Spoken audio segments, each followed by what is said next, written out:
Hello friend, मैं आस्टीमा botany class में आपका स्वागत करती हूँ।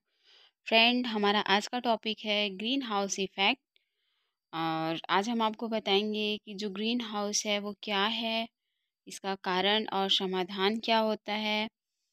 फ्रेंड, जो ग्रीन हाउस प्रभाव होता है, जिसे हम हरित गृह प्रभाव के नाम से भी जानते हैं, यह एक प्राकृतिक प्रक्रिया होती है जिसके द्वारा किसी ग्रह या उपग्रह के जो वातावरण में मौजूद गैसें होती हैं, वो वातावरण के तापमान को अपेक्षाकृत अधिक गर्म बनाने में मदद करती हैं।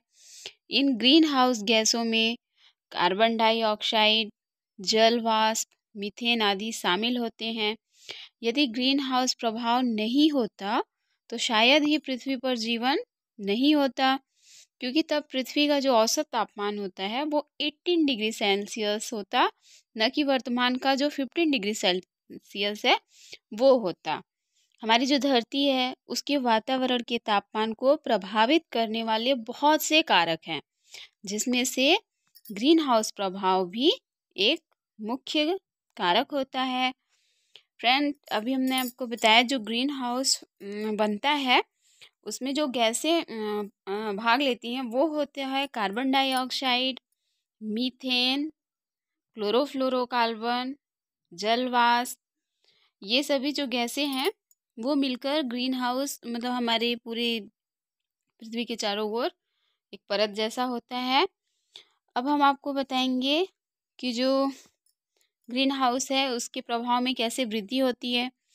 पूरे विश्व का जो औसत तापमान होता है उसमें लगातार वृद्धि दर्ज की गई है। ऐसा माना जाता है कि जो मानव द्वारा उत्पादित अतिरिक्त ग्रीन हाउस गैसें हैं उनके कारण ही ऐसा हो रहा है। इसके अलावा यह भी कहा जा रहा है कि यदि वृक्षों को बचाना है तो इन गैसों पर नियंत्रण करना होगा। फ्रेंड्स, अब हम आपको बताएंगे कि जो ग्रीन हाउस प्रभाव होता है उसकी उत्पत्ति कैसे होती है।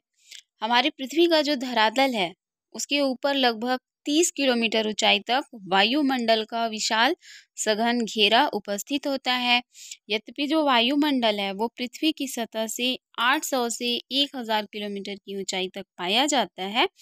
और हमारा जो वायुमंडल है ये कई गैसों के मिश्रण से होता है, जिसमें जो गैस कार्बन डाइऑक्साइड भी है। यद्यपि इसकी मात्रा जो केवल 0.03% ही होता है, किंतु यह प्रकाश संश्लेषण में प्रयुक्त होने के साथ साथ हमारी जो पृथ्वी है उसके तापमान को भी बनाए रखता है।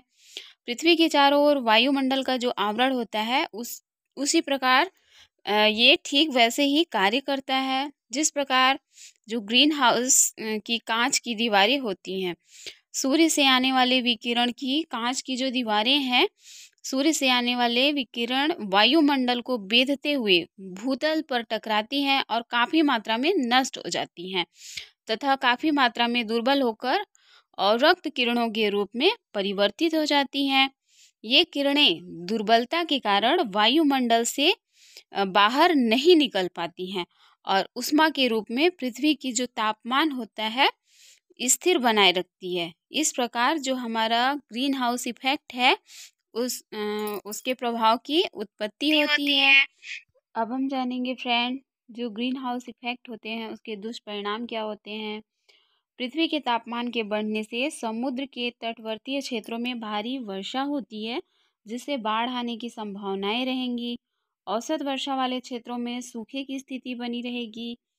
तापमान में वृद्धि बेहद चिंता का विषय होगा।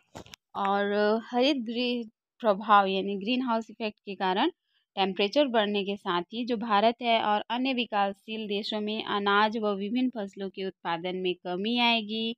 मत्स्य उत्पादन में भी प्रभावित होगा।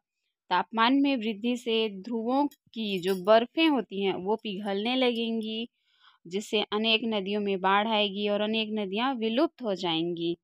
और अंटार्कटिका की जो बर्फ़ है उसके लिए भी खतरा हो जाएगा और यह भी पिघलने लगेगा।